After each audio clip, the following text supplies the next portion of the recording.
জান্নাতুল মামা প্রশ্ন করেছেন, মহিলাদের একা বা মাহরামের সাথে খাবার খাওয়ার সময় কি মাথায় কাপড় দেওয়া বাধ্যতামূলক? দেখেন, মাথায় কাপড় দেওয়া তো এটা ওনাদের সতর। তো আপনি মাহরামের সাথে খাওয়ার সময় কি সতর খোলা রাখবেন? আপনার শ্বশুর সামনে কি আপনি মাথার কাপড় বাদ দেবেন? কারণ শ্বশুর আপনার জন্য তো মাহরাম। উনি দেখতে পারবে শুধু আপনার মুখমণ্ডল, আপনার হাতের কবজি পর্যন্ত এবং পায়ের গোড়ালি পর্যন্ত। কিন্তু তার সামনে আপনি মাথার কাপড় ফেলে দিতে পারেন না। ঠিক দেবরের সাথে তো আপনি বসতে পারবেন না, দেবরকে তো আপনি একই টেবিলে বসা নিষেধ ইসলামে। কিন্তু দুলাভাইয়ের সাথে এখন তো না বসলে সবাই গোসা হয়ে যাবে।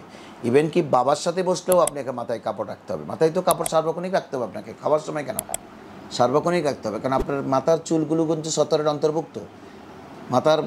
মাথার মুখমণ্ডল ছাড়া, শুধুমাত্র মুখমণ্ডল যেটা আমরা নামাজে ওযুতে ধৌত করি, এই অংশটুকুন ছাড়া পুরোটাই কিন্তু আপনার সতর। আপনি গর্দনা খোলা রাখতে পারবেন না, হাত খোলা রাখতে পারবেন না, মাথা খোলা রাখতে পারবেন না। আপনাকে অত্যন্ত শালীন হয়ে স্বামীর সাথে বসলেও আপনাকে আদব বজায় রাখতে হবে, মাথায় কাপড় দিতে হবে। কারণ স্বামীর সাথে কি আপনি উলঙ্গ হয়ে বসে থাকবেন? এটা তো হয় না। আপনার স্বামী ঠিক আছে, স্বামীটা একান্তের বিষয়। এই জন্য শ্বশুর, তারপরে আপনার আপন ভাগিনা, বোনের ছেলে আসছে উপযুক্ত, সে এখন মাস্টার্সে পড়ে, তার সাথে খালামণি দেখা যায় মাথায় কাপড় নেয়, ঘটনা কি? কিন্তু তার সামনে আপনি মাথায় কাপড় ছাড়া খাওয়া নয়, সার্বক্ষণিকও তার সামনে যেতে পারবেন না, যেহেতু ভাগিনা বড় হয়েছে। ভাগিনা আপনার মাহরম। কোথাও ভাগিনার সাথে যেতে হলে আপনি বোরকা পরে পর্দানসীন হয়ে যেতে হবে। মাহরম বলে তার সাথে যত্রতত্র চলে যেতে পারেন না। এখন তো ভাগিনা দূরের কথা, ওই মামিকেও নিয়ে যাচ্ছে, ওর সাথে কিন্তু কোথাও যাওয়া যাবে না। মামির সাথে, মামি বা নিজের হাজব্যান্ডের ভাগিনার সাথে আপনি মামি কোথাও যেতে পারবে না।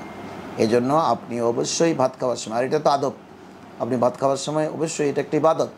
আপনি ইবাদত যত্রতত্র বসে খেলে এখানে ফেরেশতারা শয়তান আপনার সাথে যোগ দিবে, শয়তান আপনার খানা খেয়ে ফেলবে, আপনাকে কুদত্ত করে দিবে।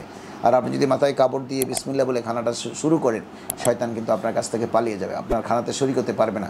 আপনি অল্প খেলে আপনার পেট তৃপ্ত হবে, আপনি পেট ভরে যাবে, ওটা পুষ্টিকর হবে, আপনার ভবিষ্যৎ চলার জন্য আপনার জন্য পাতেও হবে। আশা করি আপনি বুঝেছেন। আপনাকে ধন্যবাদ।